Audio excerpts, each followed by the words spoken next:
성모님께서 지극히 사랑하시는 아들 사제들에게 119.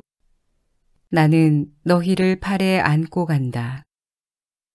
1977년 2월 2일 주님 봉헌 축일. 하느님의 어머니인 내 거룩한 모성애의 신비를 관상하여라. 엄마로서 아기를 사제의 손에 맡기는 나는 이 아기 안에 계시는 내 하느님, 당신 집의 영광 속으로 듭시는 하느님을 동시에 경배하는 것이다.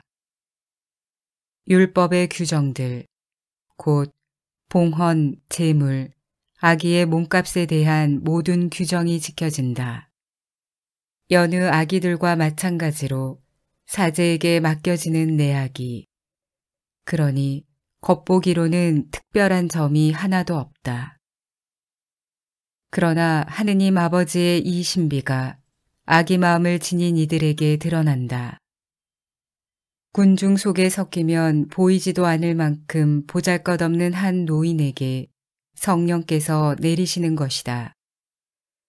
노인은 팔을 벌려 지극한 사랑으로 아기를 껴안는다. 약속된 메시아, 그토록 기다려 맞이 않았던 이스라엘의 구세주를 내 정배 요셉과 나는 놀라워하며 서로 바라본다. 처음으로 이 신비가 사람의 목소리로 표현되고 선포된 것이다. 그것도 율법학자나 사제들에게 드러난 신비가 아니다.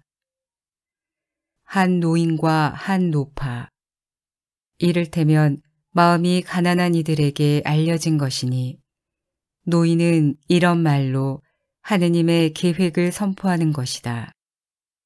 이 아기는 수많은 이스라엘 사람들을 쓰러지게도 하고 일어나게도 하며 또 반대를 받는 표징이 되어 어머니, 당신의 영혼이 칼에 꿰찔리듯 아플 것입니다.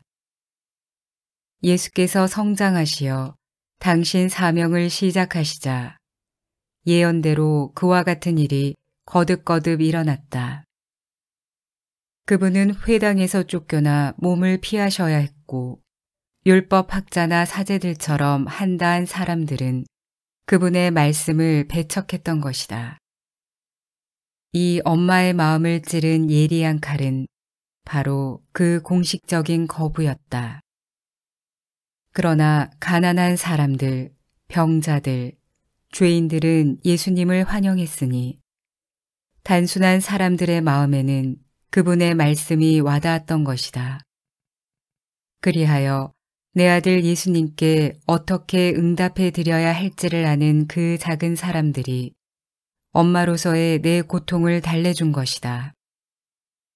작은 사람들이야말로 예수께는 아버지의 선물이며 아버지께 그가 다시 바쳐드리는 감사의 선물이다. 작은 사람들만이 하늘나라의 신비를 깨달을 수 있기 때문이다.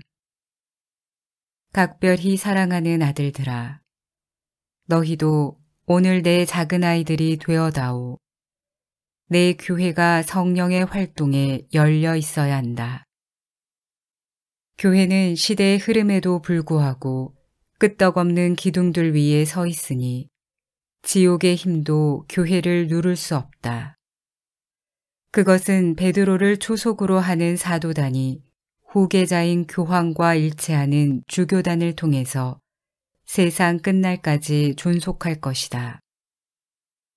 그런데 오늘날은 어찌나 극심한 암흑이 교회에 스며들어 번져가고 있는지 성령께서 역사해 주셔야만 교회가 완전히 새로워진 빛으로 빛나게 될 지경이 되었다. 내가 세상 어디서나 내 사랑하는 아들들의 군대를 모으는 이유가 거기에 있으니 성령께서 그들을 변화시키시고 준비시키셔서 성부의 크신 계획이 이 시대에 이루어지도록 하려는 것이다. 그 계획은 다시 내 티 없는 성심의 고통과 사랑에 맡겨져 있다. 그래서 너희더러 내 성심에 자신을 봉헌하라고 당부하는 것이며 너희 모두가 내 팔에 안겨 다닐 수 있을 정도로 작은 아이들이 되라고 하는 것이다. 나는 내 아기 예수님과 마찬가지로 너희를 안고 하느님의 거룩한 성전으로 들어간다. 성부께 너희를 희생 제물로 바쳐 그분의 신적 정의를 보상해 드리려는 것이다.